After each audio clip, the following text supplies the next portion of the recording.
increasing the diversity of plant material leads to a more diverse gut microbiome, leads to increased short chain fatty acid production. And that can then turn the dials towards reduced chronic disease. Then help me understand why in the world of social media and in the world of YouTube and in the world of these so-called experts, the messaging that comes from the opposite side, if you will, from the other team of, people who promote a meat-centric diet, whether it's a low-carbohydrate diet or a paleo diet or a ketogenic diet or a South Beach diet, any of these diets, do they not know this information, or do they refute this information? Because something doesn't seem to be making sense. Those diets, from a numbers perspective, are way more popular than a plant-based diet. But yet, from what you're saying and what Dr. Robin Chutkan has been saying, and from what Dr. Will Bulsiewicz is saying, you guys are all pointing towards the fact that the more diversity of fiber, the more plant material, the healthier your gut microbiome is going to be. So why is there such a disconnect? Yeah, man. The first thing I would say is you said something interesting there, man. You said that the people on that side of the debate, there seems to be more of them, but there isn't more of them, Cyrus. They're just louder. Okay. I mean, within the world of social media, I think, I probably bump into 2 or 3 carnivores every single day. Okay.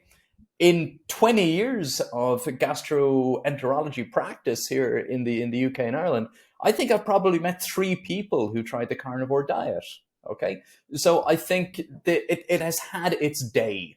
Okay, I think that whole Atkins approach has been so solidly refuted by dietary guideline after dietary guideline after dietary guideline. I mean, you can argue whether somebody needs to be exclusively plant-based or not, based on all the dietary guidelines that are available now. You can make a reasonable argument for a plant predominant 85 to 90% plant-based with a small amount of animal products. And you can argue for, 90% whole food plant-based with some fish, or you can argue for 100% plant-based without fish and without chicken. Okay. It's hard, those seem to be pretty much similar.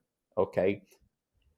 But the animal products in every iteration of a healthy diet, whether it's Mediterranean diet, portfolio diet, whole food plant-based diet, whether we look at the Eat Lancet report that came out in 2019, whether we look at the Canadian Healthy Eating Guidelines published in 2019, which took a very cold look at the statistics and the information without any input from industry, everybody is saying the same thing in the mainstream. Okay. And it's like the old, sorry, the chap's name has escaped me just now. Eat food, not too much, mostly plants, maybe all plants. Michael Pollan. Thank you, Michael Pollan. So that Michael Pollan coined that phrase maybe 10 years ago, but that is where all of our dietary guidelines are. There is no dietary guideline in the world that is saying to make the world healthier, we all got to eat a carnivore diet, because the science doesn't add up. But of course, we're often accused of cherry picking. The stuff that I presented you, the things I've said to you tonight, are drawn from mainstream medical journals like the Lancet and Cell and Cell Metabolism.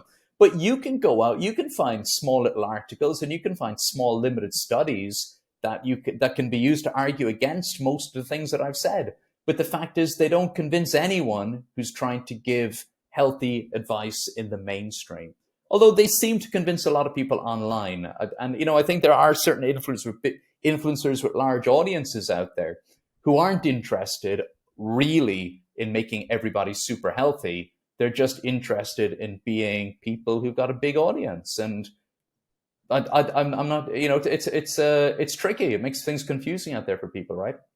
For sure. Yeah. Okay. I see your point here, which is that, just because you're louder does not necessarily mean that you're technically, physiologically accurate. And most importantly, you can be louder, you can be popular, but that doesn't necessarily, it's not synonymous with being an optimal strategy for long-term health. Makes No, you're perfect sense. right. I get it. And there is some overlap. I mean, people say that, people, the paleo diet, which is just kind of a made up concept of maybe what some of our ancestors may potentially have eaten potentially 20,000 years ago, nobody knows. Okay. The whole paleo diet, the Venn diagram of a whole food plant-based diet and a paleo diet, there's a lot of commonalities there. There is a lot of common ground there. So, we talk about no dairy, no processed food, no junk food.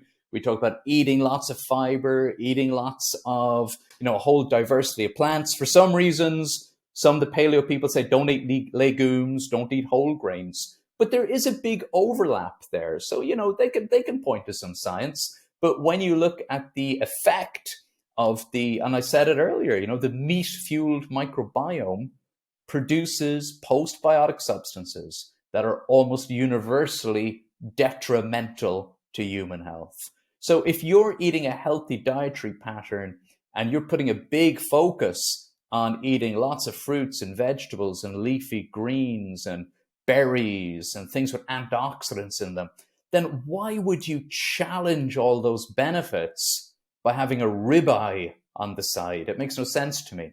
You'll do a lot better by loading your plate up with some red lentils rather than red meat, man.